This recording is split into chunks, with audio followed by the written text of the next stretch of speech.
এই শোনো না, আমাদের অন্ধবিশ্বাস চ্যানেলটি যারা এখনো সাবস্ক্রাইব করেননি, প্লিজ সাবস্ক্রাইব করে দাও। আর অল্প কিছু সাবস্ক্রাইবার হলে 1 লক্ষ পরিবার হবে। সবাই প্লিজ সাবস্ক্রাইব এবং বেশি বেশি শেয়ার করে দাও প্লিজ। কেন আমার ওই দুই ভাই খায় না? আমি খেলে দোষ? ধুর শালা। মুখ সামলে বেয়াদব লোক। আমার দু ভাই কখনোই বাড়িতে বসে এসব করে না। আপনার মতো চরিত্রহীনও না তারা। ভদ্রতার বালাই আপনার মধ্যে না থাকলেও তাদের মধ্যে আছে। সুমিরন মাথা দুলালো, আনন্দিত গলায় তার অকপটের স্বীকারোক্তি। আমি অভদ্রই, তোমার কাছে চূড়ান্ত অভদ্র হতে চাইছি। সুযোগটুকু দাও হবু ডাক্তার সাহেবা। বলে সে অনুমতিবিহীন টেনে ধরল উষার বা হাত। তুমুল ব্যাগে উষার শরীর আওয়াজ হয়ে গেল, জমে গেল। নির্ভীক নির্জীব হয়ে পড়ল সে। সমীরন সুপুষ্ঠ হাতে কাছে টানে ওর স্থির শরীরখানা, বিড়বিড় করে, আমার হয়েও যাও। যেদিন প্রথম তোমাকে মন্ত্রীর মেয়ের বিয়েতে ডেকেছিলাম, তখন থেকেই তুমি আমার চাওয়া। ওই দিন হলে তোমাকে পেতে আমি সব কিছু লণ্ডভণ্ড করে দেব। তার আগেই স্বেচ্ছায় নিজেকে সঁপে দাও আমাকে। সারা শরীরে ঘ্যান্না ধরে গেল উষার। বুকের অভ্যন্তরে জোরে সুরেই পড়ছে ধক ধক চাবুকের আঘাত। কঠিন স্বরে বলল, আমি আপনার বিজ্ঞাপনের শরীর প্রদর্শন করা মেয়ে নই যে আপনি বলবেন আর নিজের অমূল্য সম্পদ আপনার মতো নির্লজ্জ দুশ্চরিত্রকে দিয়ে আমি ভিখিরি হয়ে যাব। সমীরনের রক্তিম চোখের দৃষ্টি অসম্ভব লাল হয়ে উঠেছে। হাতে অত্যধিক চাপ প্রয়োগ করে উষাকে ব্যথা দিতে উদ্যত হলো সে।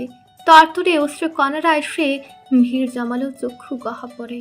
উড়ন ভরা চাহনি উষার বাজ খায় কণ্ঠে বলে উঠে সমীরন। কথা শেষ করবার আগেই মাটিতে ছিটকে পড়ল সে।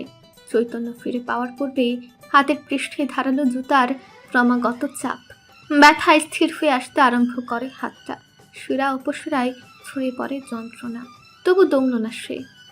কি ভাই, এখানে এখনই আসতে হলো? তুই উষাকে ছুঁয়েছিস কোন ছসে হরেমের বাচ্চা? কেন ছিল তুই ওরে? অসংবরণ ক্রোধে পেটে পড়ছে প্রত্যয়।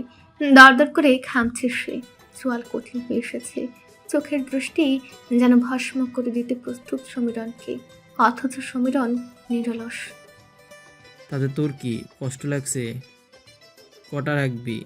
তুই কি ঘরে একটা বাইরে একটা রাখিস? আরে ভাই, আমার মিন্নইর দরকার নেই, ওটা নিয়ে শান্তিতে থাক না। এখন আমার আর উষার মাঝে আসছিস কেন? তোরও কি আমার মতো চরিত্রের দোষ আছে ব্রো? উষার অন্তরাত্মা ছ্যাঁক করে উঠল। বড়সড় বিপদের আশঙ্কা দেখতে পাচ্ছে ও। প্রত্যয়ের কাছে গিয়ে ব্যস্ত হয়ে পড়ল। ভাইয়া চলো প্লিজ, এই লোক এমনই। কাল বড় ভাইয়ার এঙ্গেজমেন্ট, ঝামেলা করো না, নিচে চলো। ও ইচ্ছে করে তোমাকে খেপানোর চেষ্টা করছে। প্রত্যয় পা সরিয়ে এনে জ্বলন্ত চোখে চেয়ে বলল, কলেজে হাত দিয়েছিস?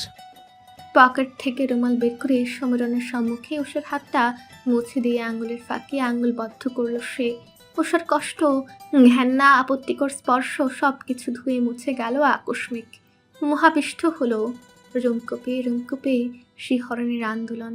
এই ছোঁয়া, এই আঙুলে আঙুলের বন্ধনে জুড়ে যাওয়াটা যদি অন্যরকম হতো। গত রাত হতে নিশাতের পেটে খাবার পড়েনি। রুকিয়া বলে কুয়ো মেয়েকে খাওয়াতে পারছে না। মেয়ের মনের হালচাল নিয়ে এবার তার আর বুঝবার কিছুই বাকি নেই। রান্না করতে গিয়ে চিন্তায় সব কেমন থেমে থেমে থাকছে। কিশোরী বয়সের এহেন হাল নিঃসন্দেহে ভয়ঙ্কর। আজ ওনারও খুব করে নিরুর চেহারাটা ভেসে উঠছে। ও এক মুখ, ও এক মানুষের রেখে যাওয়া বিভৎস কাণ্ড ভয়ের দানা ছড়িয়ে ছিটিয়ে দিয়ে গেছে সবার মনে। রুকিয়ার আত্মা কেঁপে উঠল। নিশা তো যদি এমন করে, প্রেমের ভূত মাথায় চাপিয়ে মরণ ঘাটে যাওয়ার মতো অযৌক্তিক সিদ্ধান্ত যদি নিয়ে নেয়। না না, মেয়েকে চোখে চোখে রাখবেন উনি, অন্য ঘরে না দেওয়া অব্দি। কাঁথা মুড়ে নিঃশব্দে কেটে যাচ্ছে নিঃস্বাদ। ঘুম কাতরে মেয়েটার গত রাত থেকে এক ফোঁটা ঘুমায়নি। চোখের নিচে কালো আবিরের মাখামাখি এক রাত্রেই। ঘুম না খাওয়ার সব ভুলে তার মাথায় স্ত্রী ফুঁকে দিচ্ছে প্রহরের এঙ্গেজমেন্টের বিষয়টা। সারাদিন সারাবেলা ফুড়ে এলো কেঁদে কেঁদে, গুমড়ে কাচ্ছে ভেতর।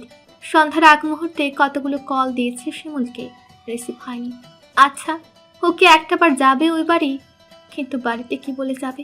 বাবা, সৌরভ ভাই, কাকা সবাই এই সময় বাড়িতে রয়েছে। ঘড়ির কাঁটা টিকটিক করে সাতের ঘরে পৌঁছালো। সুখের বিনষ্ট করে এগিয়ে চলছে দুর্দাম্য সময়। নিশাতের ফোনেও তখন জোরে জোরে বেজে চলেছে রিংটুন। 2-3 বার বেজে থামলো। নিচের ঘরে বসা ছিল নিশাত। ফোনের আওয়াজ শুনে ছুটে এলো দামটুকু হাতে নিয়ে। আপোষ নয়নে চাইল স্ক্রিনে। আশ্চর্য হলো, অবিশ্বাস্য ঠেকলো। পুনরায় বাঁচতেই তুলে ধরল কর্ণধারে দৃঢ় সাবলীল স্বর। কাল সকালে বাস স্ট্যান্ডে আসবি, সাথে সেদিন যেই বক্সটা দিয়েছিলাম সেটা নিয়ে আসবি। আর ঘরে লাল ওড়না আছে? নিঃস্বাদ স্তব্ধ। ওপাশের মানুষটার মেজাজ দেখে দলা পাকানো কান্নার বল সমেত বেরিয়ে এলো। হুম। অপর পাশের মানুষটা ঠিক ঠিক শুনল কান্নারত কণ্ঠ। বেশ ভালো করে শুনল। ঝাঁঝের সহিত আদেশ করল, লাল ওড়না দিয়ে মাথায় ঘোমটা টেনে আসবি। খবরদার, আয়নার সামনে দাঁড়িয়ে ঘোমটা দিবি না। নিজেকে দেখবি না, তোকে দেখবো আমি। তর্স হইল না নিঃস্বাতের। ব্যাকুল হয়ে জিজ্ঞেস করে বসে, আপনার আংটি পরানো অনুষ্ঠান শেষ? শেষ? সহজ সরল কিশোরী হৃদয়ে জলোচ্ছ্বাস তোলবার উত্তম। সবে গভীর নিদ্রা ভর করেছিল সৌরভের মলিন কালচে চোখ দুটোতে। বহুরাত্রি ভালো ঘুম আসে না তার। ধরা দিতে চায় না খুব সহজে। তৃপ্তিদায়ক ঘুমের আশায় যুগ যুগ অপেক্ষা করতে হবে যেন সুখ ভালোবাসা শান্তির সহিত ঘুমও পালায়। তা সে হাড়ে মজ্জায় টের পেয়েছে। সদ্য চোখে আসা ঘুম ফের পলায়ন হলো মোবাইল ফোনের মস্তিষ্কে উত্তাপ তুলে দেওয়ার শব্দে। বিরক্তির সামলে হাত বাড়িয়ে মোবাইলটা নিল সে। নামটা দেখে হতবাক হয় ভীষণভাবে। বিশদভাবে মুখভাবে লেপ্টে পড়ল বিস্ময়। কণ্ঠে ক্রোধ, গম্ভীর ভাব। কটা বাজে জানিস? ওপাশ থেকে তড়িৎ করে রিনঝিনি স্বরের আওয়াজ এলো। মাত্র ভোর 3:30। এটা তোর মাত্র মনে হইল? চাপা স্বরে গর্জে ওঠে সৌরভ। শিমুল তো আক্কা করল না। ফোনটা নিয়ে ডান পাশ ফিরে শুয়ে পড়ল।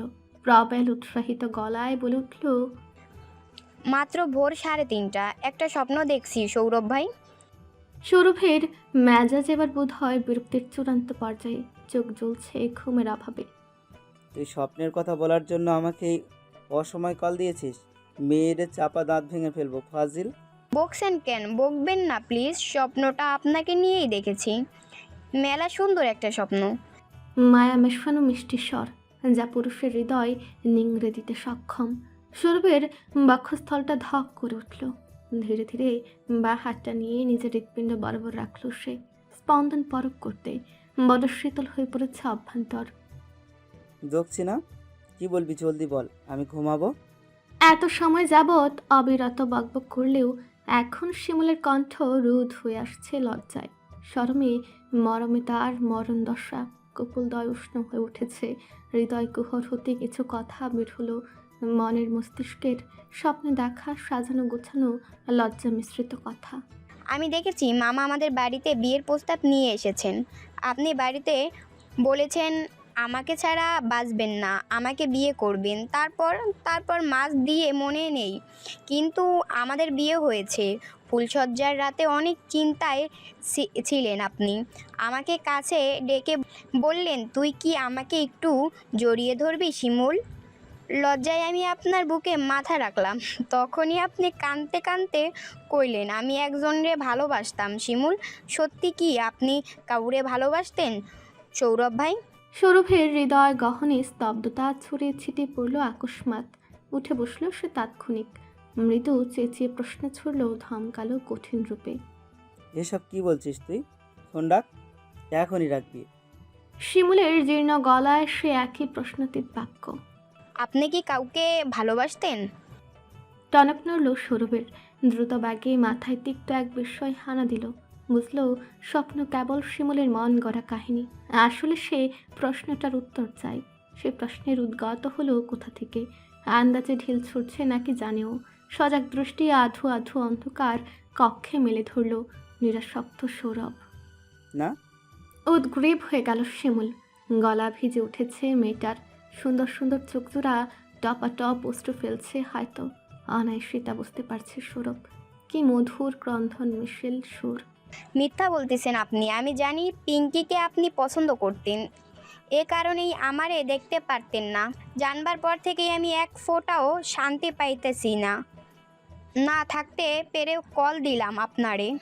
সৌরভ ক্ষণক্ষণে গলায় জিজ্ঞেস করলো। এসব তোকে কে বললো? জবাব দেয়নি শিমুল। কণ্ঠ তার বিষাদ অশ্রুকণায় পরিপূর্ণ। কথা বলতে কষ্ট হচ্ছে। এই মর্তা লোকের সকল যন্ত্রণা তারই গলা চেপে ধরছে যেন বারবার। ওপাশে সৌরভ নিস্তব্ধ হয়ে শুনছে, অনুভব করছে ওর শ্বাস প্রশ্বাসের আওয়াজ। মিনিট 3 কাটল। এক হাতে চোখ মুছে শিমুল আকুতি ভরা কণ্ঠে শুধায়। আমরা যাকে ভালোবাসি সে আমাদের কেন চায় না? আর আমরা যাকে চাই না সে আমাদের কেন পাগলের মতো চায়? আপনি কি আমাকে একটা বার পাগলের মতো চেয়ে দেখবেন সৌরভ ভাই? বিশ্বাস করেন, এরপর ঠকবেন না আপনি। টুপ করে কল সংযোগ বিচ্ছিন্ন হয়ে গেল। মোবাইলটা বন্ধ করে দর দর করে ঘামছে সৌরভ। রাত বাড়লেই বাড়ে ঠান্ডা। শীত অতীব সন্নিকটে দাঁড়িয়ে প্রকৃতির অপেক্ষা তার কখন বিদায় ঘণ্টা বাজবে হেমন্তের। অথচ হিমশীতল পরিবেশেও সুঠাম দেহ হতে বিন্দু বিন্দু ঘাম ঝরছে, গলায় শুষ্কতা। শিমুল আস্তে আস্তে হৃদয় নাড়ি তুলছে দিনকে দিন। এই মেয়ের কথা, কণ্ঠস্বর, কান্না, সান্নিধ্য ঘাল করে ফেলছে সৌরভের হৃৎপিণ্ড তারই সম্মতিবিহীন। না, আজ আর ঘুম হবে না। তার ঘুম কেড়ে নিয়েছে স্মরণিকা নিবাসে বসবাসরত সেই শিমুল ফুল।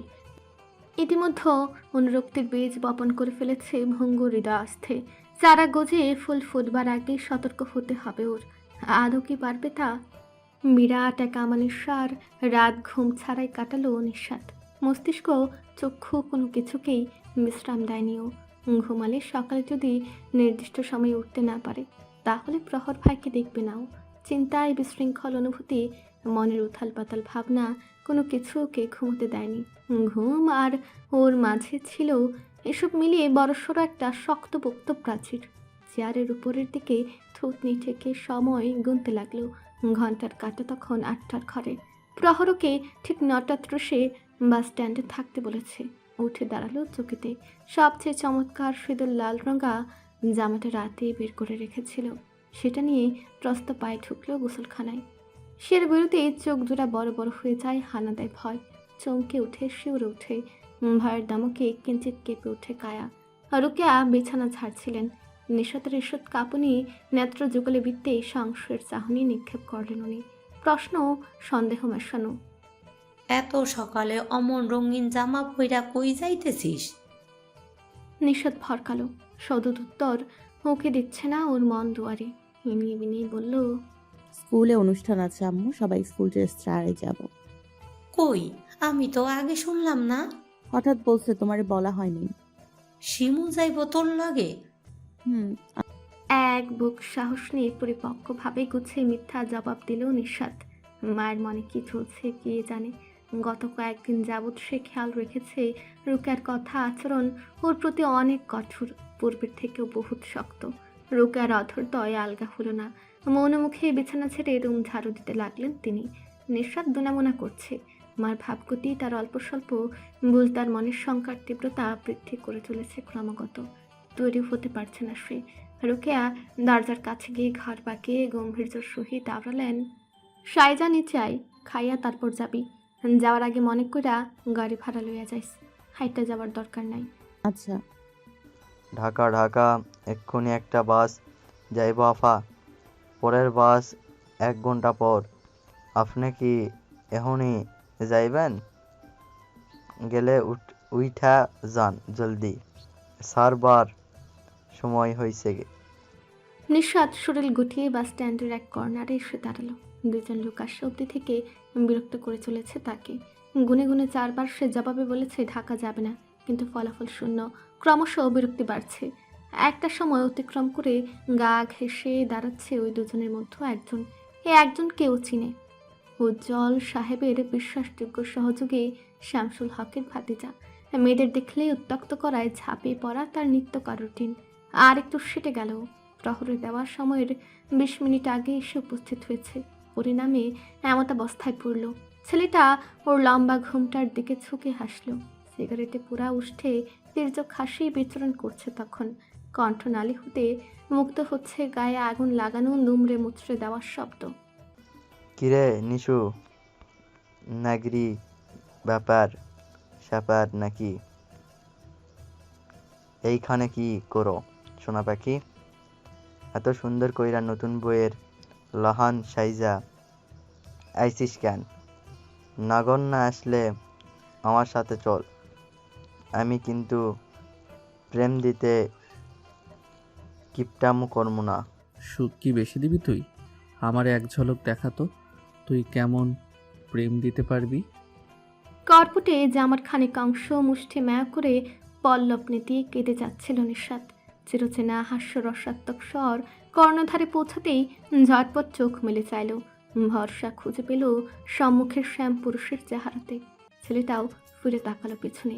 নিমেষেই নিঃস্বাদ থেকে ছিটকে পড়ল, মাথা নুয়ে সালাম দিল, বলল, কেমন আছেন ভাই? ওরে ততক্ষণ পেটাবি যতক্ষণ না আমার আত্মা তৃপ্ত হয়। সইতে না পেরে মরে গেলে মাটিতে ধামাচাপা দিয়ে দিবি। কুলাঙ্গারের বেঁচে থেকে কি করবে? ছেলেটা আটকে উঠল তৎক্ষণাৎ। তরতরি বলে, আমি কি কোনো ভুল করেছি ভাই? তোকে উত্তর দিতে ইচ্ছে করছে না। প্রহরীর দায়ের সারা জবাবে নিঃস্বাদ বিস্ফোরিত নেত্রে চাইল। চাহনি আরো গভীর হলো পরপর তার রুষপূর্ণ কণ্ঠে। জাস্ট তোকে নিশুর সামনেই খুন করে ফেলতে ইচ্ছে করছে। কুত্তার বাচ্চা, তুই জানতি না ও আমার আপন হয়? জানতি না? অবস্থা দুর্বিষহ আজ করতে পেরে ছেলেটা প্রহরের পায়ের নিকটস্থে হামলে পড়ল। কম বেশি স্ট্যান্ডে উপস্থিত সকল মানুষজন জড়ো হয়ে গেল এখানটায়। বডিগার্ডদের জন্য কাছে এসে ভিড়তে অক্ষম। প্রহর বডিগার্ডদের উদ্দেশ্য করে বলে, নিয়ে যা না ভাই। আর হ্যাঁ, গ্রামের কোথাও যেন এ কথা না রটে। জায়গাটা ক্লিয়ার করো। কখন এসেছিস? নিঃস্বাদ আধু মুখে জবাব দেয়, একটু আগে। প্রহর বক্র চাউনি নিক্ষেপ করল। জানতে চাইল, গলা কাঁপছে, ভয় পেয়েছিস বেশি? নত মুখেই মাথা নাড়ালো নিঃস্বাদ। সাথে সাথে চোখ উপছে নামে নোনতা পানির ঢল। প্রহর মোটেও বিচলিত হলো না, স্বাভাবিকভাবেই বলে উঠল, শিমুল প্রত্যয় উষা গাড়ির কাছে অপেক্ষা করছে, চল। চোখ মুছে নে। নিঃস্বাদ মন্থর গতিতে হেঁটে পিছু পিছু আসলো। গাড়িতে হেলান দিয়ে প্রত্যয় এক মনের সামনে তাকিয়েছিল ভাইয়ের অপেক্ষায়। উষা ও শিমুল একে অপরের সঙ্গে কথা বিনিময় করছিল। ওকে দেখেই এগিয়ে আসতে চাইলে প্রহর সুস্পষ্ট হাতখানা উঠিয়ে নিষেধাজ্ঞা জারি করে মুহূর্তেই। উষা চরম হতাশ। শিমুল মন খারাপ করে বলে, আমরা কি এখন যেতে পারবো না ভাবির কাছে? নিঃস্বাদ কিংকর্তব্যমূঢ় হতভম্ব। বিদ্যুৎ পৃষ্ঠের ন্যায় চমকালো সে। মস্তিষ্কের প্রতিটা নিউরন ভজকট পাকিয়ে ফেলল। ভাবি? পরক্ষণে শুনল প্রহরের শীতল কণ্ঠ। বক্সটা এনেছিস? দ্রুত হাতে বক্সটা ব্যাগ থেকে বের করে বাড়িয়ে দিল। প্রহর হাতে নিয়ে শস্যব্যস্ত হয়ে আদেশ করল, আঙুল বাড়া। অপ্রকৃতস্থ চাউনিতে তাকায় নিঃস্বাদ। বুঝতে ব্যর্থ সে। দমকা হাওয়া এলো। ওর মন জীবনের সব উল্টে পাল্টে গেল প্রহরের করা কাজে। ওর হাতে ঝলমল করছে একটা আংটি, যা ওর চিকন আঙ্গুলে ঢিল হলো একটুখানি। জলোচ্ছ্বাসের তীব্র ছাপটা সামলে উঠবার প্রস্তুতি নিতে না নিতেই দ্বিগুণ হারে বাড়িয়ে দিল প্রহর। এটা আমার রাজনীতিতে আয় করা 1 পয়সা দিয়েও কিনিনি। ছোট থেকে মিনি ব্যাংকে অল্প অল্প করে জমানো টাকায় কিনেছি নিশু, যার কারণে খুব বেশি বড় ভারী না এটা। কম দামি একটা স্বর্ণের আংটি, কিন্তু আমার হৃদয়ের জমানো সব কিছুর উদাহরণ। তুই আমার, এটা বুঝতে কি আর তোর কষ্ট হবে? নিষাদ উত্তর দিল না। ঠাকঠাক করে কাঁপছে সে, শ্বাস প্রশ্বাসের বেগতিক উন্মাতাল ক্রিয়ায়। প্রহর হাঁটুতে ভর দিয়ে কংক্রিটের পথের বুকে বসে পড়ল। হাতটা ধরে রেখেই প্রাগার অনুভবের সহিত বলে, আমার হবি তিলবতী, শাসাবো, মারবো, ঠিকঠাক আগলেও রাখবো। এগুলো মেনেই কি আমাকে চাইবি? আমৃত্যু। প্রহর বসে আছে হাঁটু গেড়ে। ইটের অতি ক্ষুদ্র এক কণা তার হাঁটুর চামড়া ভেদ করে প্রবেশ করতে চাইছে গহনে। সূক্ষ্ম যন্ত্রণা নাড়াতে চাইছে তাকে, কিন্তু সে ভাবলেশহীন অনর। জবাবে প্রতীক্ষায় চেয়ে আছে নির্নিমেষ। তার নিগড় দৃষ্টির সবটা জুড়ে কেবলই নিঃস্বাদের অলক্ত বর্ণ মুখশ্রী টলছে না কিয়ৎ পরিমাণ। সেই সঙ্গে আরও 3টি মানুষের 3 জোড়া দৃষ্টি ওদের উপর। গায়ে অজস্র ঝাঁকুনি নিয়ে দাঁড়িয়ে থাকা নিঃস্বাদের চিত্তপটের সমস্ত ভাবনা চেহারায় ভেসে উঠেছে যেন। মেয়েটার কি কম্প জ্বর হলো। অধরুষ্ঠ কাঁপছে, কিন্তু বিচ্ছেদ ঘটছে না তাহাদের।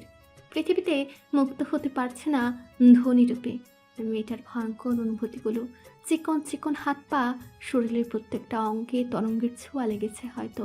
শুধু ভাবে হাঁকা আইলাইনারে শুভায়িত চোখ দুয়ের চাউনিটাও অস্পষ্ট। প্রহরের খটকা লাগছে। প্রত্যয়ের উদ্দেশ্যে উচ্চ স্বরে বলে ওঠে। গাড়ির দরজা খোল প্রত্যয়। প্রত্যয় অপ্রতিভ দৃষ্টিতে তাকায়। উষার শিমুলের দিকে নজর নিবদ্ধ করে। ওরাও বুঝতে পারছে না, উৎসুক দৃষ্টিগুলো এক নিমিষেই চিন্তিত হয়ে পড়ে। কি হয়েছে ভাই? গাড়ির দরজা মেলে দিয়ে শঙ্কিত গলায় জানতে চায় প্রত্যয়। প্রহর ততক্ষণে উঠে দাঁড়িয়েছে। পেশিবহুল দু হাতে তুলে নিয়েছে নিশাতের দেহটা। বুকের খুব কাছে আঁকড়ে ধরে নিরাশ কণ্ঠে উচ্চারণ করে, গবেরটা এখনই বেহুশ হয়ে যাবে। শিমুলের মুখ হা হয়ে গেল। বিস্ময় নিবিষ্ট হয়ে প্রশ্ন করল, বেহুশ কেন হবে ভাইয়া, কি হয়েছে ওর? ওষা ওর কোমরের কাছের কাপড় টেনে ধরল, কানের ধারে ফিসফিস করল। ডোজ বেশি হয়ে গেছে, তাই সহ্য করতে পারছে না হলদিয়া পাখি। শিমুল আরও অবাক হলো। একইভাবে ওষার কর্ণ দুয়ারে মিহি স্বরে বলে, ডোজ? কিসের ডোজ আপু? ঠোঁটে হাত চেপে লাজুক হাসে ওষা। কানে কানে উত্তর দেয়, প্রেমের ডোজ। এই যে প্রহর ভাই সোজা আংটি পরিয়ে প্রপোজ করলো, এটা নিশু নিতে পারেনি, হয়তো বিশ্বাসই করতে পারছে না। আমিও তো বিশ্বাস করতে পারছি না আপু। কাল ওইসব হলো, তারপর রাতেই ভাইয়া আমাদের ছাদে রেখে বলল সকালেই তার সাথে বের হতে, নিশুকে আন্টি পরাবে। আমার আগে থেকেই মন বলতো বড় ভাইয়া নিশুকে ভালোবাসে। তাহলে তনুজা আপুর সাথে বিয়ে কেন বলো তো? কি হয়েছে কিছুই বুঝতে পারছি না। এমনকি আজ নিশুকে আন্টি পরানোর কথা তুমি, আমি, প্রত্যয় ভাইয়া বাদে একটা কাকপক্ষীও জানে না। সব কিছু এমন জটিল কেন? সত্যিটা কি? উষা মৃদু হেসে প্রত্যুত্তর করে, দুনিয়ার সব থেকে বড় সত্যি হলো বড় ভাইয়া নিশাদকেই চায়, নিশাদকেই ভালোবাসে। এর থেকে বেশি বুঝি না আমি রহস্যময় মানুষটাকে। কদিন আগেও চোখের সামনে যা ঘটতো, কানে যা শুনতাম, তাতে আমার মনে হতো ভাইয়া নিশুকে চায় না। অথচ গতরাতে ধারণা বদলে গেল। সত্যি হলো আমাদের ভাবনাই।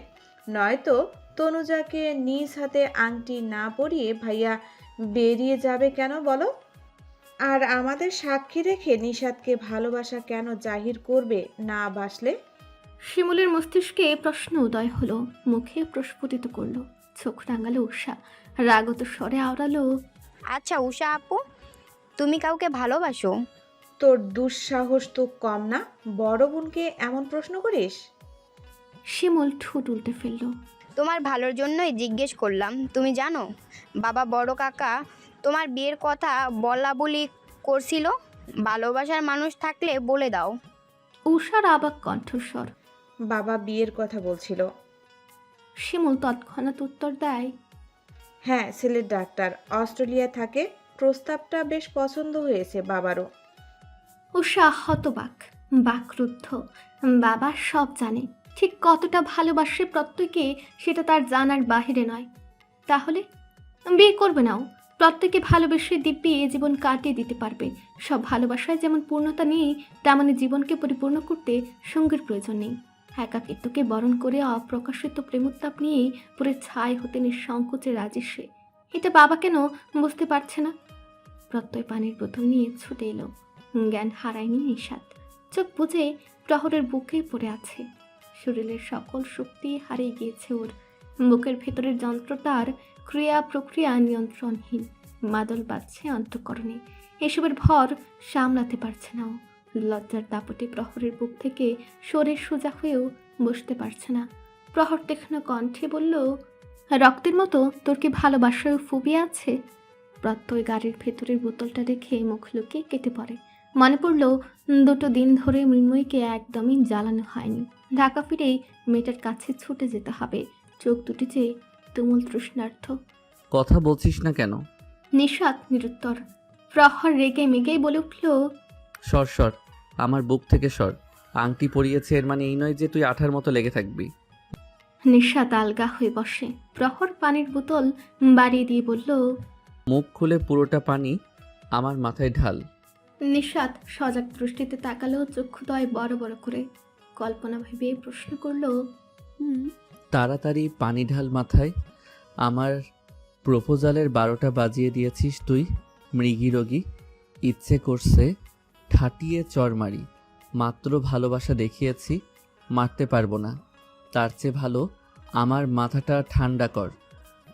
বোতলের মুখটা খুলে হাতে মুষ্টিবদ্ধ করলো নিশাত।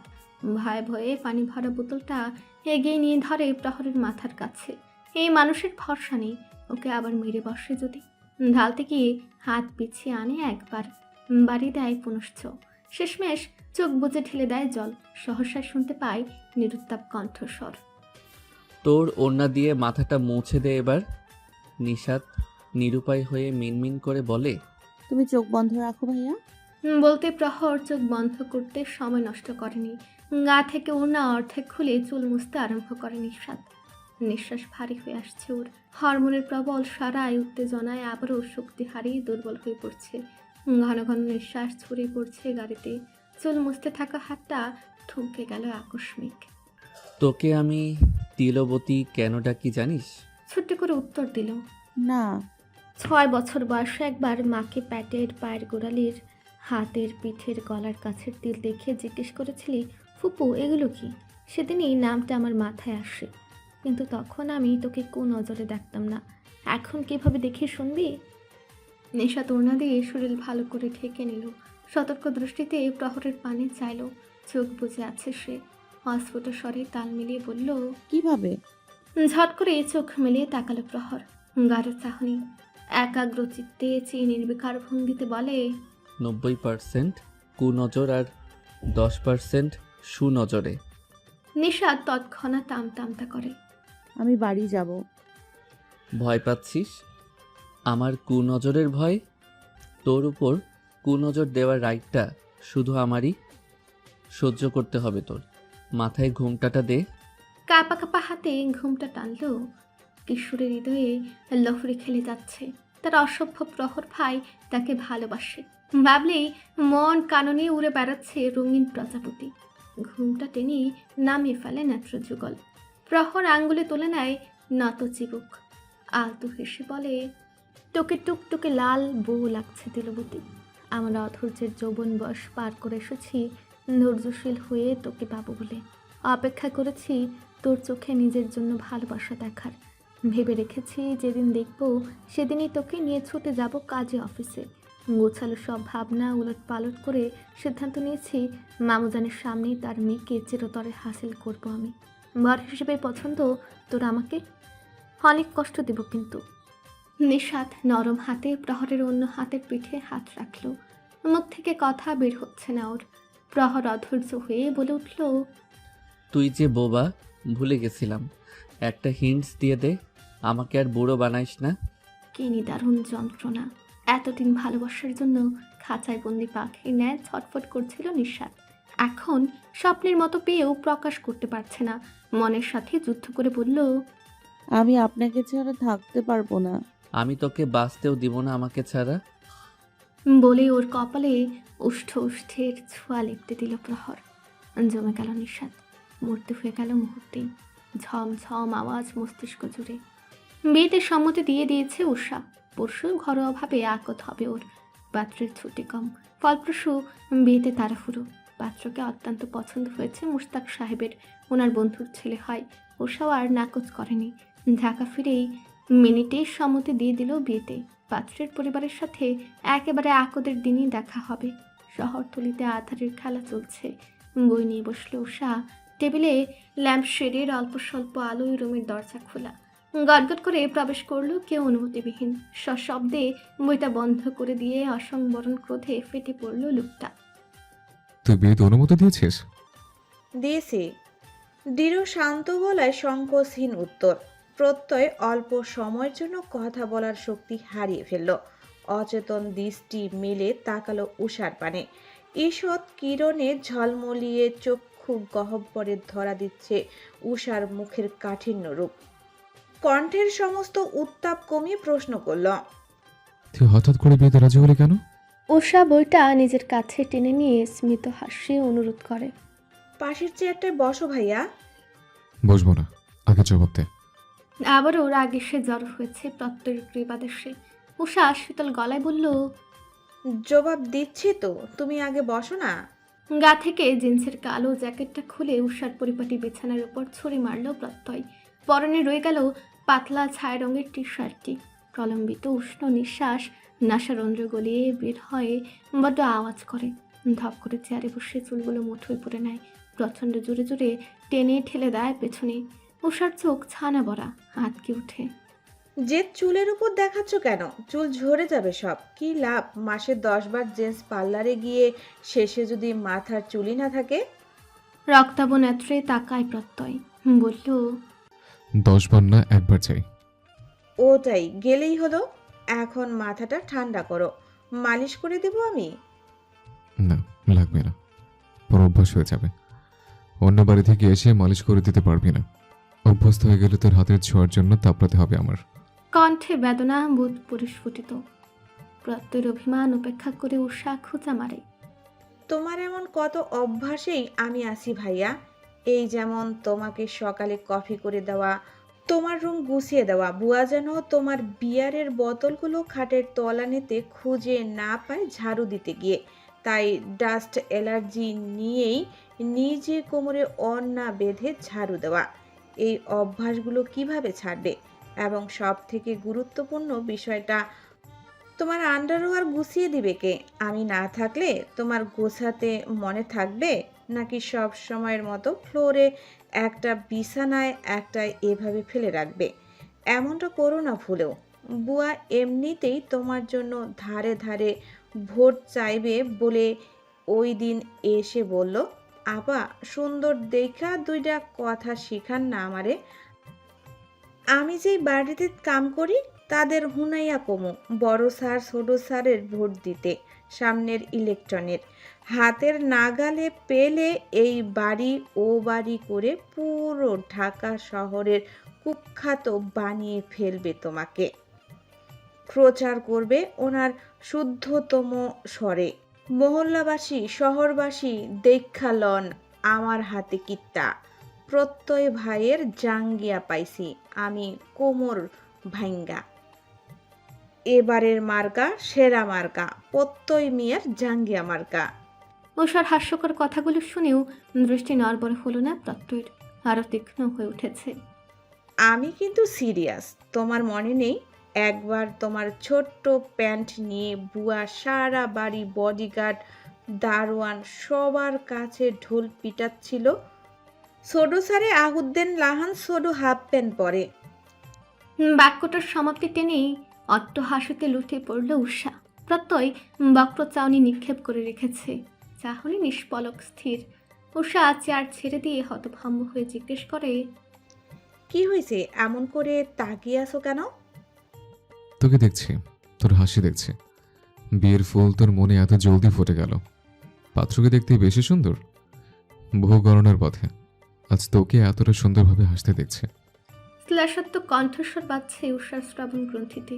ও হলফ করে বলতে পারবে প্রত্যয়ের চাহনি কণ্ঠ কিছুই স্বাভাবিকের কাতারে পড়ছে না এই মুহূর্তে। মিশে আছে ঝাঁজ, পরিহাসের কড়া গন্ধ। হড়বড় করে বলল সে, এমন কিছুই না ভাইয়া। প্রত্যয় ওর হাতে স্পর্শ আঁটল, আলতো করে ধরল। চেয়ারে বসে খানিকটা কাছে গিয়ে অবিচলিত ও নরম কণ্ঠে প্রশ্ন করে, তাহলে বিয়েতে রাজি হলে কেন? উষার অভ্যন্তরের যন্ত্রণার জোয়ার থামিয়ে মুখে মৃদু হাসি টানে। হাসিটার জায়গা হয় ঠিক ফ্যাকাশে অধরের কোণে। সর্বদার ন্যায় আর্দ্র স্বরটা লুকোতে সময় নেয় সামান্য। চেহারায় চন্মনে ভাব এনে উত্তর সাজায় ব্যক্ত করে, বিয়েতে রাজি হবার অনেক অনেক কারণ আছে। বিয়েতে রাজি হলে জামাইয়ের সাথে আমিও তোমার পছন্দের একটা দেশের বাসিন্দার হয়ে যেতে পারবো। এটা গেল প্রথম কারণ। তারপর আসি সুন্দর একটা ব্যাপারে। আমি আর বছর দুটো গেলে ডাক্তার হয়ে বেরিয়ে যাব। জামাইও ডাক্তার, আমাদের ভবিষ্যৎ বাচ্চা কাচ্চাও ডাক্তার হবে। অবশেষে আমরা পরিণত হতে পারবো একটা ডাক্তার ফ্যামিলিতে। এটা আমার ড্রিম ছিল। তাছাড়া বিয়ের সিদ্ধান্তটা নিয়ে ফেলা উচিত। কারো ভালোবাসা সঙ্গ সুখ শান্তি পেতে হলে অন্যের জন্য নিজেকে নতুনভাবে গড়ে তুলতে হলেও বিয়ে করা প্রয়োজন। এসব ভেবেই আমি রাজি হয়ে গিয়েছি। আগত হলেই চলে যাচ্ছি না, মেডিকেল কমপ্লিট হলে তবেই শ্বশুরবাড়িতে ট্রান্সফার হব। ততদিনে আমি তোমাকে একটা বিয়ে করিয়ে দিব, যেন তোমাকে ঘিরে থাকা তোমার বদ অভ্যাসগুলো দূর হয়ে যায়। হাতে কঠিন চাপ অনুভূত হওয়া মাত্র উষা দুর্দমে প্রত্যয়ের চাহনিতে আবিষ্ট হয়ে পড়ল। শানিত চাহনি লালচে মণিঝরা হতে ঠিকরে রক্ত ঝরা বাকি কেবল। ও ভীত সন্ত্রস্ত হয়ে ডাক দেয়, ভাইয়া। প্রত্যয় চৈতন্য ফিরে পায়, চোখ বুজে ফের মেলে, রাগান্বিত কণ্ঠে আদেশমূলক বাক্য। তুই এক্ষুনি গিয়ে বড় অব্বুকে না করে আসবি। কেন? যা বলেছিস সেটা করবি। আগে পড়াশোনা, তারপর বিয়ে। আমার সমস্যা নেই, আমি বিয়ের জন্য প্রস্তুত। এছাড়া বছর দুয়েক আমি এখানে থাকবো তোমাদের সাথে। অভ্যাস ছাড়ার ভয় পাচ্ছ? কয়েক বছর পর্যন্ত অভ্যাসের মেয়াদ আছে, তারপর চলে যাবে। সাথে আমার সর্বস্ব কেড়ে নিয়ে যাবি, এমনটা হতে দেব না আমি। বিড়বিড় করে উঠে দাঁড়ায় প্রত্যয়। উষার শাসক্ত কথাটা শুনে স্পষ্টত।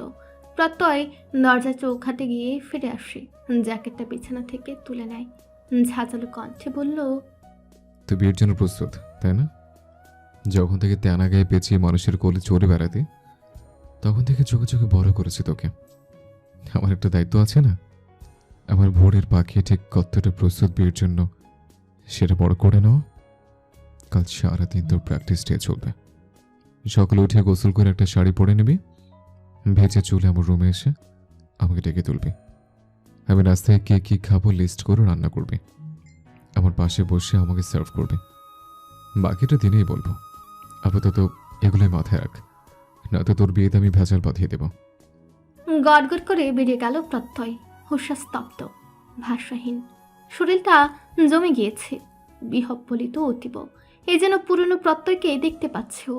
মৃন্ময়ীর প্রেমে মজনু হওয়া প্রত্যয় নয় এটা, হে ছেলে ওর প্রত্যয় ভাইয়া। বেতে নাকচ করতে, ঘোর বিরোধিতা করতে বাবার কক্ষে প্রবেশ করেছিল সে। প্রসঙ্গ তুলতেই মোস্তাক সাহেব কড়া গলায় বললেন, বেটা করতেই হবে। তিনি আর না শুনবেন না। উনি চান না প্রত্যয়ের জন্য ওর জীবন ধ্বংস হয়ে যাক। বাবা হয়ে এটা মানতে অত্যন্ত নারাজ উনি। তবু উষা দমনি, বাড়ি ছাড়বে বলে সিদ্ধান্ত জানিয়ে চলে আসতে নিলে মোস্তাক সাহেব ভরাট কণ্ঠে জানান, ওহর পড়তে কাউকে আমি এমপি আসনে বসতে দেব না। তুমি বিয়েটা না করলে তোমার বাবা কতটা ভালো খারাপ তা তুমি জানো। নিজের মেয়ের ব্যাপারে আর রাজনৈতিক ক্ষেত্রে অনেক স্বার্থপর আমি। পড়তই তোমাকে ভালোবাসে না, ওর জন্য জীবন একা পার করা নিঃসন্দেহে বোকামি। উষা অবাক হয়নি। বাবা এমনই, রাজনীতি স্বার্থপরতা যেন তার দম্ভ। ওকেও ভালোবাসে, এটা নিরন্তর সত্য। ওকে রাজি করানোর জন্য ভাইদের স্বপ্ন বলি দেবে, এটাও মিছে নয়। নিস্তেজ কণ্ঠে বলে, ভাইয়াদের এ পথ এনে তুমি পথহারা কেন করবে বাবা? তুমি বরং আমাকেই ভেঙে দাও। রুকেয়া গত রাতের ময়লা থালা বাসন নিয়ে পুকুর ঘাটে এসে বসলেন। ট্যাঙ্কের পানিতে ধুয়ে স্বস্তি পান না উনি। ফলপ্রসূ থালা বাসন হাঁড়ি পাতিলে এখানেই ধোয়ার কাজটা শেষ করেন।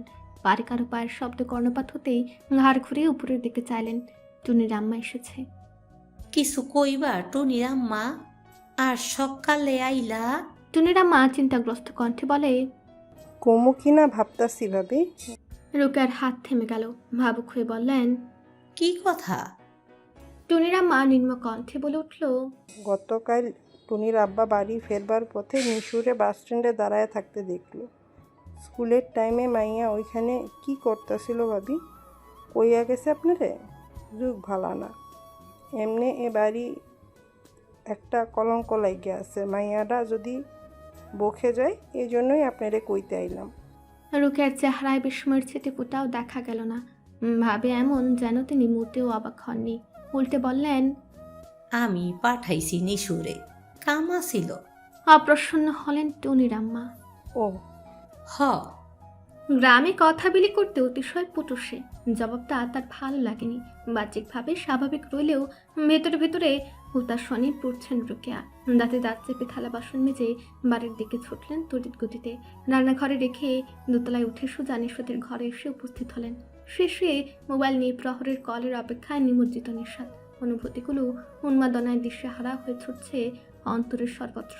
মাকে ধাপ শব্দে এগিয়ে আসতে দেখে মোবাইল রেখে অতি দ্রুত উঠে বসলো।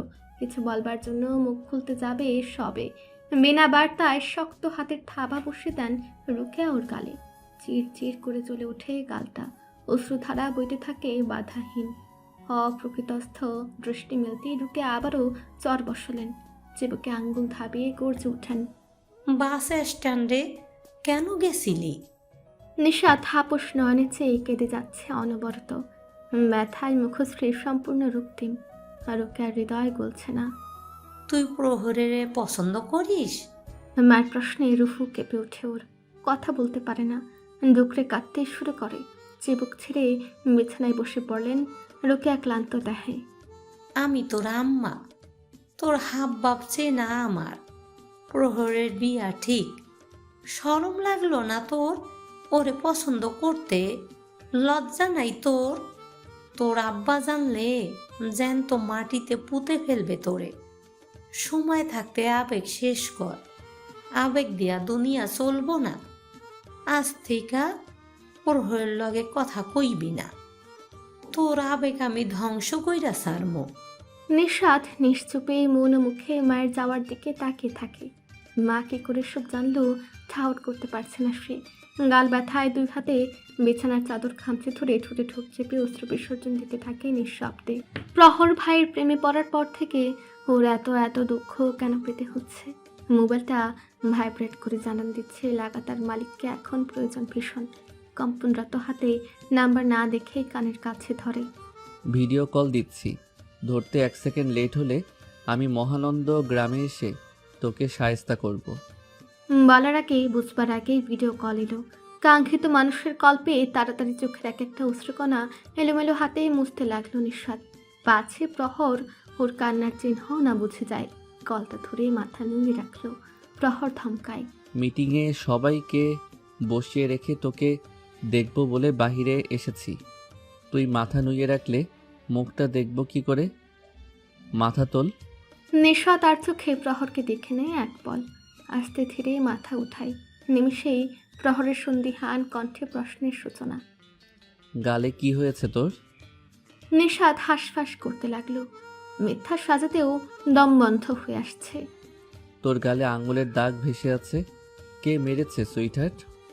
নিরুত্তর সে। শ্রবণ হলো রুষপূর্ণ কণ্ঠস্বর। তোকে বলতে বলেছি। নিঃস্বাদ এক নিঃশ্বাসে উচ্চারণ করে, আম্মা। ব্যাস, কলটা কেটে গেল। পরপর ডায়াল করলে দেখালো ব্যস্ত। আপনার ফোন বাজতেছে ভাবি। রোকেয়া ফোন হাতে নিয়ে প্রহরের নাম্বার দেখে চমকালেন। সরে আসলেন রান্নাঘর থেকে। হ্যালো? উচ্চারণ করতেই প্রশ্ন শুনলো এমন। আপনি নিশাদকে মেরেছেন মামি? রোকেয়া হতবুদ্ধি বিহ্বল হয়ে পড়লেন। কে বলছে? প্রমাণ দেখেছি। কেন মারলেন মামি? সংকোচ জড়তা জিব্বায় রেখে রোকেয়া বললেন, এটা আমি তোরে বলতে পারবো না বাবা। আমার মেয়েটা নষ্ট হইয়া যাইতাছে। কি করেছে ও? এই বয়সে প্রেমে পড়ছে। আমি বুঝি এগুলা, ওর বয়সের দোষ। কার প্রেমে পড়েছে? রোকেয়া ভাবলেন প্রহরকে বলে দেওয়া ভালো। এতে সে নিশাতের থেকে দূরে দূরে থাকবে। যেই ভাবনা সেই কাজ। ভুল করে ফেলছে, আবেগে তোরে চাইতেছে। তুই ওরে বুঝাইস এসব প্রেম না। ও আমাকে চাওয়ার আগে আমি ওকে আল্লাহর কাছে চেয়ে ফেলেছি। বিয়ের প্রস্তাব মজুমদার বাড়িতে যাবে শীঘ্রই, আপনারা প্রস্তুত থাকুন। রোকেয়া স্তব্ধ বা খাড়া। তিনি নিজ কানকে বিশ্বাস করতে পারছেন না প্রহরের উচ্চারিত বাক্যটুকু। অত্যন্ত বিস্মিত তার কণ্ঠস্বর। কি বলছিস? প্রহর নির্লিপ্ত, ভাবভঙ্গি প্রচণ্ড দায় সারা গুছের। গলায় অচিরেই প্রবল মুগ্ধতায় সে জড় হলো। আমার জীবনের সব থেকে প্রিয় আপনার গর্ভ থেকে জন্ম নেওয়া কোমল মনের সুন্দরী মেয়েটা। তাকে আমি আমার বুকের সবচেয়ে দামি স্থানের মালকিন ঘোষিত করেছি সেই বছরখানেক আগে। আমানত হিসেবে রাখুন কটা দিন আমার প্রিয়তমাকে যত্ন করে। আমি নিয়ে যাব ওকে খুবই শিগগির। রোকেয়া তন্ময় হয়ে শুনলেন এক একটা শব্দগুচ্ছ। কর্ণধার আপাতত যেন তালাবদ্ধ হয়ে পড়েছে প্রহরের কথার ধাঁচে। কিছুটা ঝাঁজ মুগ্ধ মিশিয়ে বলা প্রতিটি কথা উনার নিরেট মনের গলনে উত্তাপ হয়ে ধরা দিল। ভাঙতে চাইলেও কঠিনতম প্রাচীর। ক্ষণিকের জন্য গললেও ফের শক্তরূপে ফিরে এলো মন। আমানত কেন বলছিস? নিশাত আমার মেয়ে, মেয়ে কি আমানত হয়? প্রহর মোবাইলটা ডান হাত হতে বা হাতে নিয়ে অন্য কানে ধরল। ঠোঁটে হাসি টেনে বলল, আল্লাহর দেওয়া উপহার মামি। প্রতিটা মা তার সন্তানকে যুক্তিহীন নিঃস্বার্থ ভালোবাসে। সন্তান যেন ভুল পথে না হাঁটে সেজন্য মাঝে মাঝে শাসন মারধর করে। ইটস ওকে, কিন্তু সবসময় তার সাথে গম্ভীর রুষ্ট আচরণ কেন করতে হবে? আপনি ছোট থেকেই নিশুর প্রতি খুব বেশি করা। কই কখনো সৌরভের প্রতি তো এমন না। আপনি সৌরভকে ভুল করেও একটা টোকা দিয়েছেন কিনা সন্দেহ আছে, কিন্তু নিশুকে ঠিক কতবার মেরেছেন একটু গুণে দেখবেন। সন্তানকে সঠিকভাবে বড় করতে হয়, সেটা বন্ধুত্বের হাত বাড়িয়েও করা যায়। নিশু আপনাকে ভয় পায় মামি। তার কাছে মনে হয় এই বুঝি আপনি ওকে মারবেন। আপনি আমার বড়, ওর মা, আমার থেকে ভালো বোঝেন। তবু কী করব বলেন? বাজারের হাতটি গড়িয়ে যাচ্ছিল ওর চেহারাটা দেখে। ভালোবাসা অন্যায় নয়। আমাকে ভালোবেসে নিশু কখনোই অন্যায়ের পথে যাবে না। আমি ততটাই আগলে রাখবো ওকে, যতটা রাখলে প্রতিটা মেয়ের বাবা মার চেহারা খুশিতে ঝলমলে ওঠে। আরও একবার বিভোর হতে বাধ্য হলেন রুকিয়া বেগম। এই ছেলেটা এত গুছিয়ে সৌন্দর্য মিশিয়ে কথা বলছে কেন? হেরিয়ে যাওয়া দুঃসাধ্য হয়ে পড়ছে ভীষণ। ছোট থেকেই মেয়ের প্রতি আসলেই খুব বেশি কঠোর তিনি। বাড়ির মান সম্মান বজায় রাখতে মূলত তার এরকম আচরণে লিপ্ত হওয়া। প্রহর সুন্দর করে ওনার করা ভুলটা চোখে আঙুল দিয়ে দেখিয়ে দিলেন। নিষ্প্রাণ স্বরে বললেন, তোরে চাওয়া সব এলোমেলো করে দেবে প্রহর। আমার সাহস নেই তোর মামার সামনে বলার। মেয়েকে চার দেয়ালে বন্দি করে রাখবে, তবুও তোর হাতে দিবে না। উনি রাজি হলে আমাকে মেয়ের জামাই রূপে স্বীকার করবেন মামি? রোকেয়া চরম দুর্ভাবনায় পড়ে গেলেন। কি করে রফিক আজমকে রাজি করাবে প্রহর? গাম্ভীর্য স্বভাবের অহংকারে ভরপুর সে বয়স্ক পুরুষ যদি ঘরে টের পান নিশাতের প্রেমের অনুভূতি, তাহলে সেদিনই হয়তো কেঁপে উঠবে এবারের প্রতিটি ইট পাথর। শিউরে উঠবে বসবাসরত প্রত্যেকটা মানুষজন। কণ্ঠটা নিস্তেজ হয়ে আসে দুশ্চিন্তায়। তোর মামা রাজি হবে না, কারণটা তুই জানিস ভালো করে। তোদের বাড়ির কাউকেই নিশুর আব্বা পছন্দ করেন না। তাছাড়া তোর মেজো মামাও বেঁকে বসবে। আমি কি নিশাতের অযোগ্য? রুকেয়া বিচলিত কণ্ঠে বলে উঠলেন, না বাবা, কিন্তু তোর প্রতিও বেশি ঝুঁকে গেলে পরে যদি ভুল কিছু করে বসে। ভয় পাচ্ছেন মামি? ভয় পাবেন না, ও আমারই হবে। পুরো দুনিয়া আমার বিরুদ্ধে চলে গেলেও ওকেই আমি চাইব। আমাকে না পেয়ে মৃত্যু বেছে নিবে এমন পরিস্থিতি আসার মাধ্যম আমি রাখবো না। সব ভয়, সংশয়, চিন্তা সব এক নিমিষে ঠেলে দূরে সরিয়ে দিল প্রহর। সন্তুষ্ট হলেন রোকেয়া, সাথে হলেন চিন্তার ভার হতে মুক্ত। প্রহরকে তিনি অপছন্দ করেন না, বরঞ্চ ভাগিনা ভাগ্নি ননদকে ঢের ভালোবাসেন। গভীর চিন্তা খটকা আটকে ছিল নিঃস্বাতের আবেগী বয়সের পুরো উদ্যমে বাড়ন্ত অনুভূতি নিয়ে। ভাবনা ছিল প্রহরের মনে কিছু নেই তাকে নিয়ে, অথচ এখন জানলেন ওনার মেয়ে নয়, বরং নিঃস্বাতের জন্য প্রেম ইস্পাতের ন্যায় মুখভঙ্গির আড়ালে লোকে গোপনে গোপনে ভয়ঙ্কর পাগল প্রেমিক হয়ে উঠেছে প্রহর। কিছুটা আশ্বস্ত হলেও আচমকা একটা কথা মনে পড়তে উৎকণ্ঠিত গলায় প্রশ্ন করেন, তোর না বিয়ে ঠিক হয়ে গেছে? আংটি পরানো শেষ মেয়েকে? প্রহর পুরো দস্তর তৈরি ছিল ওই প্রশ্নটার জন্য। নিষ্পৃহ ভঙ্গিমায় উত্তর দেয়, এটুকু নিশ্চিত জেনে রাখুন মামি, নিশাতি আমার প্রথম প্রেম। নিশাতি হবে আমার একমাত্র বউ। বাকিটা পরে সবাইকে বলবো। আর আমি আংটি পরাইনি ওই মেয়েকে, পড়েছি আপনার ব্যাককল মেয়েটাকে। গিয়ে ব্যাককলটাকে একটু আদর করবেন। রাখছে এখন। রোকেয়া ফোন কান থেকে নামে স্বস্তির নিঃশ্বাস ছাড়লেন। ভালো হয়েছে সমীরণের পরিবারকে এখনও বিয়ের পাকা কথা দেননি, নয়তো অপমানের কবলে পড়তে হতো। সব জলের মতো পরিষ্কার হয়ে গিয়েছে, এতেই মঙ্গল। পেছন ফিরে চমকে উঠলেন তিনি। বিস্ফোরিত নেত্রে তাকালেন, শঙ্কিত হয়ে পড়লেন। নেশাতের ছোট ফুপু আফিয়া অধৈর্য গলে স্মিত হাসি ফুটে তুলেন। ওনার হাতটা ধরে হাতের আজলায় রেখে অভয় দিলেন। ভয় নেই ভাবি, কেউ কিছু জানবে না, ক্ষমা করে দিও। তোমার কাছে এসেছিলাম একটা কাজে, এসেই এসব শুনতে আর ফিরে যেতে পারলাম না। প্রহর নিষাদকে ভালোবাসে? তিনি অস্ফুট স্বরে জবাব দিলেন। হুম। আফিয়া নিষ্প্রভ বিষণ্ণ স্বরে অতীতের বিষাদময় স্মৃতি তুলে ধরেন। তোমার মনে আছে ভাবি, নীরু ও রবিনকে অনেক ভালোবাসতো? রবিন বাসতো না এমন না, কিন্তু ওর ভালোবাসাটা ঠিক কেমন আজও বুঝে উঠতে পারেনি। আলতাবুবুর বিয়ের পর এই বাড়ি ওই বাড়ি যাতায়াত বেড়ে যাওয়াতে ওদের চুপিসারে যখন প্রেম গভীরে রূপ নিল, আমরা কেউই টের পেলাম না।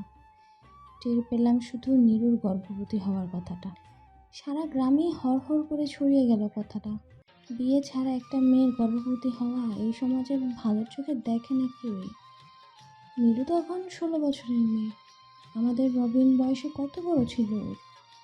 সেই 16 বছরের মেয়েটাকে যখন ভরা সালিশে দাঁড় করিয়ে জিজ্ঞেস করা হয়েছিল বিয়ের আগে এমন অপরাধ কেন করলো, আমি দরজার আড়াল থেকে স্পষ্ট দেখেছি কাঁদতে কাঁদতে মেয়েটা চোখ তুলে সোজা রবিনের দিকে তাকিয়েছিল। সেই চাহনিতে মেয়েটা কি বলতে চেয়েছিল জানো ভাবি? রুকিয়া গম্ভীর গলায় বললেন। কথা বলতে কষ্ট হচ্ছিল ওর। ওকেই কেন প্রশ্নটা করা হলো? রবিনকে করা হলো না কেন? রবিন কি ওর হয়ে জবাবটা দিয়ে দিবে? আশার আলো খুঁজছিলে রবিনের কাছে? ঠিক ভাবি, ওদের এত পাওয়ার, তবুও ওকে গ্রামবাসী দোষারোপ করলো। বিয়ে ছাড়া মা হবার দোষটাও সে একাই যেন করেছিল। কারণ ও তো মেয়ে, এ সমাজে মেয়েদের ছাড় দেওয়া হয় না। উজ্জ্বল ভাই বোনদের পক্ষ নিয়ে দাঁড়িয়ে রবিনকে যখন প্রশ্ন করলেন, সবাই আমার বোনকে প্রশ্ন করতেছে তুমি কি কিছুই কইবা না? প্রেম করার বেলায় দুজন মিলেই তো করছিলা। রবিনকে আমি দেখেছি আর চোখে বড় ভাইয়ার দিকে তাকাতে। কোথাও যেন আমার মন বলতেছিল বড় ভাইয়া রবিনকে তোতা পাখি বানিয়ে ফেলেছে। আমি আরও বেশি শিওর হলাম তখনই বড় ভাইয়ার উজ্জ্বল ভাইয়ের মুখের উপর বলা কথায় যে তোর বোনকে কি দুধে ধোয়া তুলসী পাতা। মাইয়াদের লাশ থাকে, ওর ছিল না। মান সম্মানের জন্য তিনি নিজের ছোট ভাইকে সমাজের ঘেন্নার চোখ থেকে বাঁচিয়ে নিলেন। বন্ধুত্ব নষ্ট করলেন। আলতাবুবুকে দূরে ঠেলে দিলেন ওই বাড়ির বউ বলে। সেই সাথে কেড়ে নিলেন একটা মেয়ের প্রাণ। যে যাই বলুক, আমি জানি বড় ভাইয়ার কোনো কাজই ঠিক ছিল না। অহংকারে সব নষ্ট করে দিয়েছেন উনি, ছিন্ন করেছেন সম্পর্ক। আলতাবুবু নিজের হাতে সেই 6 বছর থেকে নীরুকে সন্তানের মতো বড় করেছেন। 16 বছরের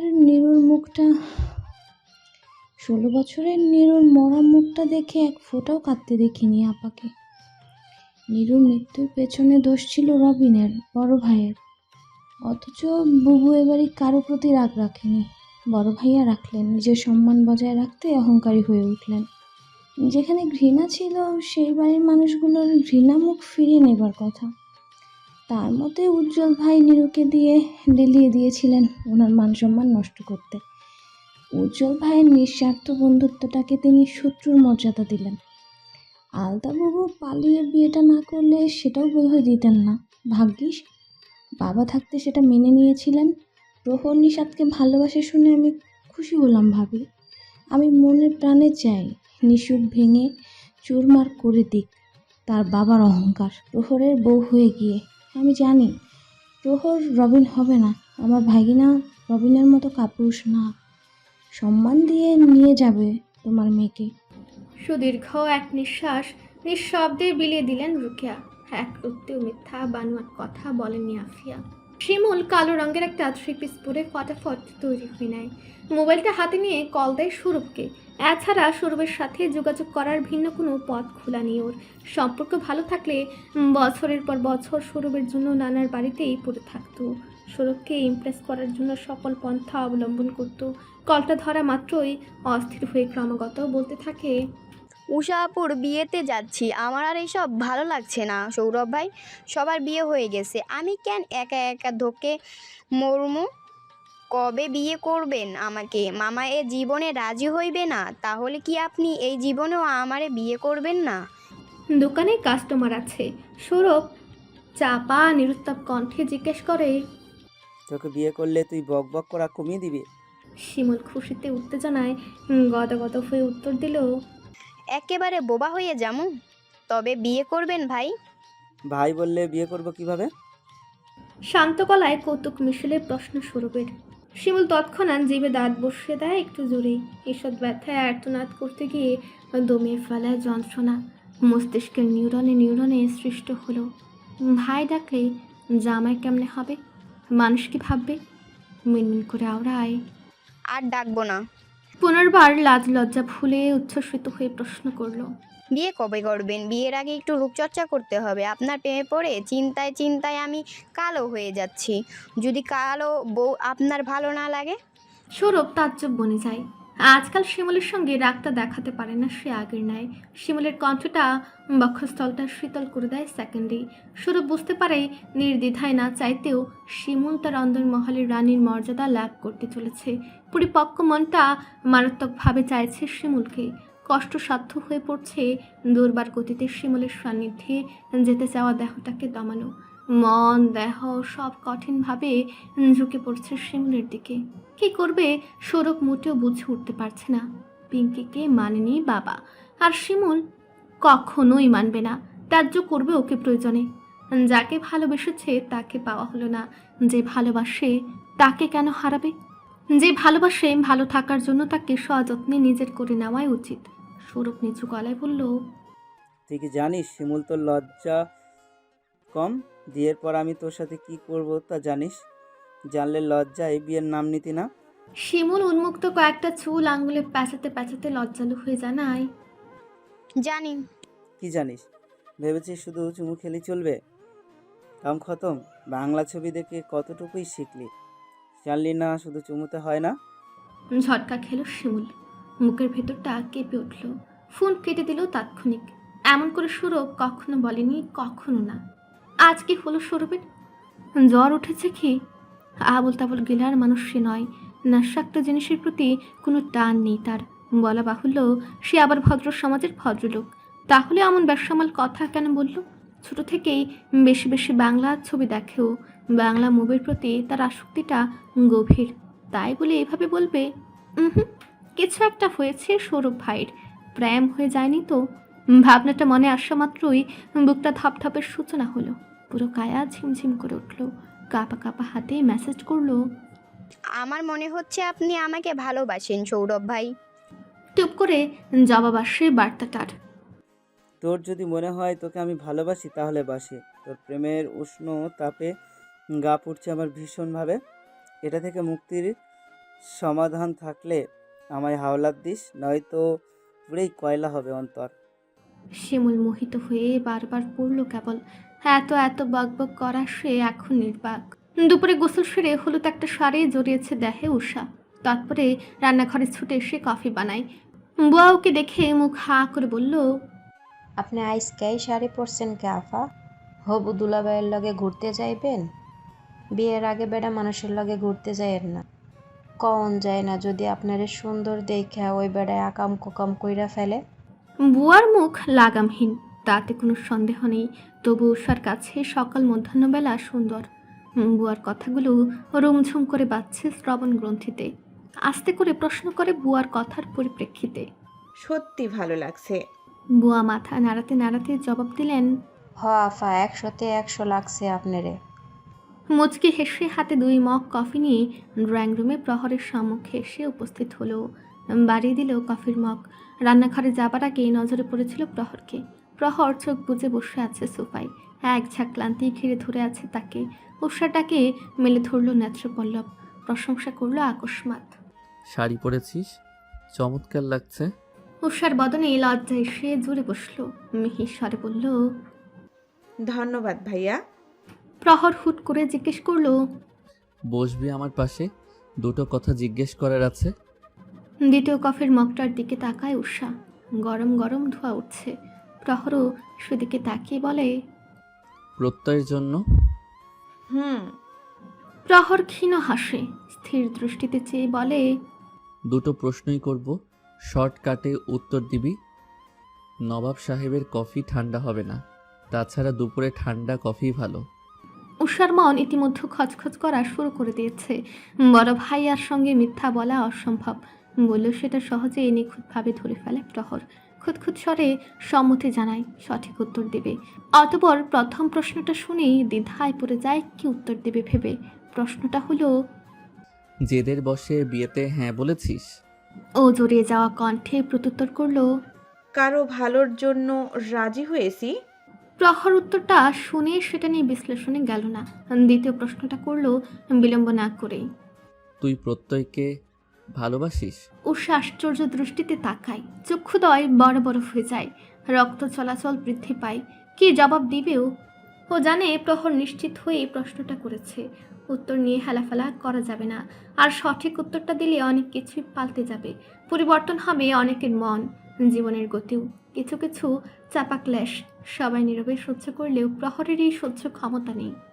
নিয়মিত ভালোবাসার গল্প শুনতে এবং পড়তে আমাদের অন্ধবিশ্বাস চ্যানেলটি সাবস্ক্রাইব করে পাশে থাকা বেল আইকনটি ক্লিক করুন।